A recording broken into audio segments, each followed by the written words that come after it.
Bebek.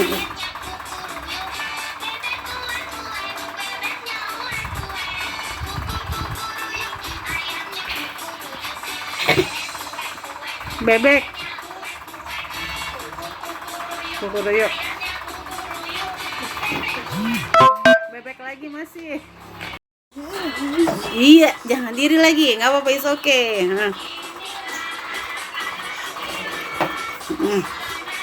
Udah jangan ribut sama kipas, Ak. Nari dulu nggak?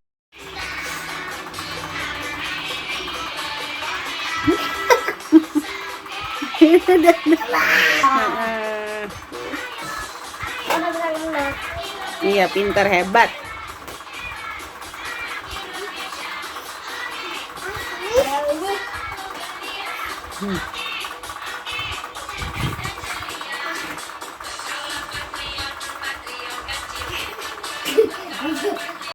Maknailah slogan harta tidak dibawa mati dengan kita senantiasa semangat untuk mencari dan semangat untuk berbagi, sehingga dia bisa menjadi amal jariah ketika kita tiada nanti. Assalamualaikum warahmatullahi wabarakatuh. Ahlan wa sahlan di channel Keluarga Bun Ai, keluarga yang bercita-cita selalu bersama sampai surga. Amin amin ya robbal alamin. Semangat banget kamu Bun Ai. Ya iyalah semangat kan. Abis makan gratis di kondangan. Hari ini udah 2 kondangan yang terlampaui sama Bun Ai. Teman-teman gimana nih? Apakah di awal bulan sudah masuk ya aroma-aroma teror, bablas anggaran dari kondangan, patungan dan sebagainya? Tapi kondangan adalah salah satu tempat di mana para ibu-ibu tuh jujur sama keadaannya ya. Kalau di rumah bilang sama anaknya nggak doyan ayam, nggak doyan daging. Nah di kondangan tuh jujur semua, alias doyan semua gitu ya. Jangan sampai anaknya nanya, mah katanya nggak doyan paha ayam, mah kok di sini doyan? Dan jangan juga terlalu bersemangat ketika memilih daging rendang, milih yang besar, dapatnya lengkoas. Ada yang punya pengalaman yang sama? Boleh tulis-tulis di kolom komentar. Oke ya teman-teman, mudah-mudahan di awal bulan ini, di awal bulan Februari yang cuma 28 hari, kita senantiasa bisa memperbaiki diri supaya lebih baik lagi, bukan dari siapapun tapi dari pribadi kita yang dulu, yang masih bermasalah sama anggarannya, yang masih belum bisa nabung. Nggak apa-apa, nikmati prosesnya, nikmati gagalnya, sehingga nanti kita akan menemukan cara paling efektif untuk meraih seluruh tujuan-tujuan kita. Oke, untuk hari ini seperti janji Bun Ai kemarin ya, Bun Ai mau ngebahas tentang emas lebih baik besar atau kecil. Senang banget sih ya di tahun 2020-2021 orang-orang sudah mulai dipromosikan tentang hebatnya menabung emas, karena menabung emas, dinar, itu adalah ajaran dari Rasulullah SAW, yang pastinya setiap ajaran agama itu akan membuat hidup kita jauh lebih tenang bagi yang ikhlas untuk menjalankannya. Waduh, di awal langsung mamah dadahnya keluar lagi ya. Bercanda ya. Oke, langsung aja kita masuk ya. Kalau emas ini dibagi-bagi, tapi sekali lagi Bun Ai disclaimer dulu bahwa yang menjelaskan adalah seorang ibu rumah tangga biasa, bukan seorang ahli, dan Bun Ai sharing berdasarkan pengalaman pribadi, jadi sangat open untuk diskusi. Teman-teman juga bisa berikan pengalaman terbaik dengan menuliskannya di kolom komentar, sehingga nanti kalau ada yang membaca dan menjadikan sebuah ilmu, kita bisa meraih pahala jariah bersama-sama. Oke, langsung aja ya. Yang Bun Ai tahu emas itu dibagi-bagi, ada dinar, logam mulia, dan perhiasan. Tapi kali ini Bun Ai mau ngebahas untuk yang si logam mulia ini aja ya. Kenapa? Karena si logam mulia ini lagi naik daun kayak cengcorang ya kan. Lagi banyak banget macemnya, lagi banyak banget dipromosiin, lagi banyak juga agent-agent untuk yang ngejual LM. Nah makanya Bun Ai mau ngebahas si LM aja dulu ya. Oke, yang pertama, kalau logam mulia tuh pastinya 99,9% kadarnya, karena nggak butuh lebur yang harus dibengkokin lah, ditambahin manik-manik lah gitu ya. Beda sama perhiasan yang 18 karat, 22 karat, dan 24 karat. Nah untuk logam mulia biasanya Bun Ai langsung ngubungin toko emas ya, toko emas ya rekanan Bun Ai untuk ngecek harganya lagi naik atau lagi tinggi. Tapi balik lagi ya, Bun Ai nggak pernah nungguin harga naik atau tinggi. Pas ada uangnya Bun Ai langsung beliin aja, karena beli emas itu memang untuk jangka panjang. Tapi nanti kita bakal bahas perbedaan antara yang gram kecil dengan gram besar versi ibu rumah tangga biasa ya. Nah untuk si logam mulia juga dibagi menjadi 2 nih. Ada yang langsung keluaran antam, ada juga yang CV terus dia custom, sehingga tuh lebih menarik bentuknya. Bisa ada ucapan selamat ulang tahun, ucapan salam sukses, Idul Fitri dan sebagainya. Tapi Bun Ai tuh pernah beli, terus ngecek kan di seri A, ternyata nggak kebaca. Nah, pas Bun Ai cek di Google Lens tuh kebaca. Nah, teman-teman silakan sesuaikan aja deh dengan keinginan untuk membeli logam mulia itu sendiri. Oke, kita langsung masuk ke segmen yang paling seru, yaitu ngitung-ngitung nih. Oke, jadi contoh nih ada yang tanya, Bun Ai mendingan gram kecil atau gram besar? Sebenarnya sih sesuaikan dengan kebutuhan. Cuma kalau saran dari Bun Ai, membeli gramasi yang terlalu kecil juga itu memakan biaya yang jadi lebih besar. Nah, sebagai contoh ya, kita ambil rata-rata nih. Misalnya yang 0,025 gram itu harganya kan Rp40.000. Nah, kalau untuk 1 gram kita butuh 40 keping. Jadi, kalau untuk 1 gram aja kita harus mengeluarkan biaya Rp1.600.000. Sementara kalau yang 1 gram kita bisa beli Rp900.000 sekian. Mungkin ada yang 920, 915 dan sebagainya. Meskipun sih kalau dikumpulin yang 40 keping ini bisa ditukar tanpa nambah biaya lagi. Tapi tetap aja ujung-ujungnya teman-teman membeli 1 gram emas seharga Rp1.600.000. Gimana? Mulai terbuka ya untuk gram kecil dan gram besar. Tapi gram kecil juga ada keuntungannya. Kita akan bahas di video ini.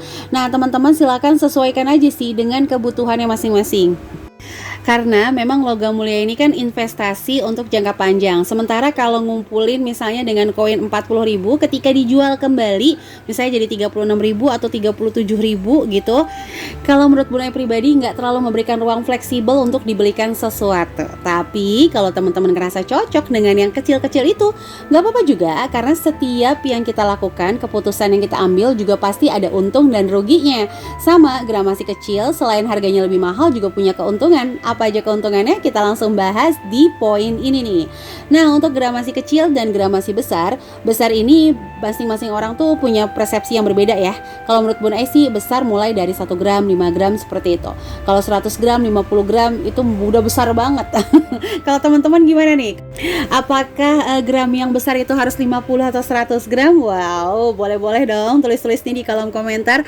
Atau yang udah ada yang punya 100 gram 10 keping. Wah, barakallah, mudah-mudahan dimudahkan. Jangan lupa juga untuk ngeluarin zakatnya. Apalagi yang udah punya 85 gram emas nih, wajib banget ngeluarin zakat. Ingat, zakat itu 2,5%, bukan seikhlasnya. Kalau yang namanya seikhlasnya itu sedekah. Kalau zakat itu punya perhitungan masing-masing. Infak beda lagi. Waduh, itu mah bahasannya boleh teman-teman cari di YouTube channelnya para asatis gitu ya. Oke, langsung aja kita bahas. Untuk gram yang kecil harganya pasti jauh lebih mahal. Contoh tadi 0,025. Kalau yang setengah gram gimana Bun Ai? Sama, setengah gram emas tuh biasanya dibanderol harganya 500.000 ke atas. Sehingga kalau kita punya 1 gram, otomatis harganya menjadi 1 juta lebih. Kalau kita beli langsung 1 gram hanya 900.000 sekian. Kalau belinya 3 gram bisa di bawah 900.000. Gitu seterusnya. Tapi itu nggak terlalu beda-beda jauh sih. Paling beda sekitar 10-15.000 per gramnya. Beda ya kalau kita beli gramnya kecil banget, per gramnya tuh langsung beda sekitar 100 bahkan sampai 500.000 rupiah. Oke, yang kedua, karena gramnya kecil lebih banyak makan tempat untuk nyimpan. Contoh yang tadi 0,025. Untuk 1 gram aja kita butuh 40 slot kartu. Kalau yang besar lebih simpel untuk disimpannya. Tapi gramasi kecil ini nggak bisa dipungkiri, sebagai perempuan akan jauh lebih menarik karena terlihat lebih banyak memiliki emas gitu. Jadi seolah-olah wah alhamdulillah ya emasnya udah ada 40 keping. Padahal kalau dikumpulin cuma 1 gram nih. Nah, kalau yang emas besar tadi ya terlihatnya akan jauh lebih sedikit. Sehingga untuk menyimpannya tuh hati-hati banget, takutnya lupa, keselip. Wow, berbahaya ya. Oke, lanjut. Kalau yang emas gramnya kecil pas dijual nggak harus banyak. Kayak tadi misalnya butuh banget nih buat beli telur, ya udah langsung aja ambil emas yang 40.000 dijual 37.000 atau 36.000, atau kalau udah ada kenaikan harga taruhlah sampai 50.000. Nah, kalau yang gram besar itu harus dijual semua, nggak bisa kan sebagian, dan belum tentu juga nih ya. Yang namanya uang kalau udah bercerai itu pasti runtuh. Sama kayak slogan bersatu kita teguh, bercerai kita runtuh. Uang juga sama, 100 ribuan nih kalau belum dicerai berai utuh dia di dompet. Tapi kalau udah sekali belanja, Masya Allah, nggak tahu kemana rimbanya. Ada yang punya pengalaman sama? Boleh tulis-tulis nih di kolom komentar ya. Ingat ya, logam mulia memang bertahan untuk harganya, tapi kalau terjadi kerusakan seperti goresan dan sebagainya, itu juga akan mempengaruhi untuk nilai harga. Sehingga yang memiliki gram kecil itu akan lebih untung, karena kalau rusak satu bagian nih, dia hanya rusak sekitar 0,025 gram contoh. Tapi kalau yang 1 gram 5 gram, begitu rusak langsung nilainya turun untuk 5 gramnya. Nah, kalau untuk gram masih kecil, menurut Bun Ai, cocok untuk dijadikan dana darurat yang mau dijual sewaktu-waktu bagi kamu yang udah mulai pasrah megang uang nggak bisa. Aku nggak bisa banget Bun Ai megang uang. Pokoknya aku tuh kalau ada uang kayak dibayang-bayangin harus belanja. Meskipun uang tuh udah meyakinkan kalau dia tuh akan baik-baik aja di dompet, akan baik-baik aja di rekening, tapi kayak nggak mau aja sama uang. Pengennya dibelanjain, ya udahlah ya, beli gramasi kecil untuk belajar menabung. Nah, kalau dijual kan jadi nggak harus dijual semua. Untuk teman-teman yang mungkin punya rencana sekolah anaknya itu dalam waktu yang dekat, bisa juga untuk beli gram yang sekitar 2 gram, nggak harus langsung 10 gram, karena nanti kalau 10 gram harus dijual semua, belum tentu juga bisa membeli lagi untuk sisanya. Kalau yang gramnya besar nih, kayak tadi ya, 10, 50, 100, cocok untuk yang punya financial goals dalam jangka waktu yang lama. Sebagai contoh, udah daftar haji, maka ngumpulinnya lewat emas aja untuk si pelunasannya. Atau mau beli rumah, mau beli mobil, itu juga boleh. Nah, harga mobil tuh sebenarnya setiap tahun menurun loh kalau pakai indikasinya emas. Kapan-kapan kita bahas ya. Nah, yang terakhir, untuk gram kecil tuh terjangkau, karena punya uang sisa-sisa anggaran aja, udah bisa langsung beli si logam mulia itu. Kalau yang logam besar pastinya nih harus punya waktu untuk lebih lama lagi kumpul, sehingga tadi resiko uang yang habisnya tuh akan jauh lebih tinggi. Jadi terakhir saran dari Bun Ai adalah beli emas minimal kalau boleh nih 1 gram gitu, supaya lebih enak. Yang kedua, buat target untuk dananya. Contoh, aku butuh uang pangkal 2 juta. Oke, aku harus ngumpulin 2 gram emas atau 3 gram emas seperti itu. Jadi lebih enak lagi kalau kita udah punya target dananya. Dan terakhir, pastikan kalau bisa nih ada dana darurat dulu lah. Untuk standarnya silahkan disesuaikan dengan kemampuan masing-masing. Kalau nggak bisa pakai hitung-hitungan yang 6 kali, 9 kali, atau minimal ada dana di rekening yang kalau butuh sewaktu-waktu bisa langsung diambil. Karena ngejual emas, ke pasar lagi, ke agent lagi, butuh ongkos, transport. Apalagi kalau ngajak anaknya, butuh spare untuk jajan gitu ya. Jadi dipikirkan kembali. Itu aja yang bisa Bunda sharing untuk hari ini ya. Kalau ada pertanyaan boleh langsung tulis aja di kolom komentar. Sampai jumpa lagi di video Bunda selanjutnya. Kurang lebihnya mohon maaf kalau banyak kata-kata yang salah.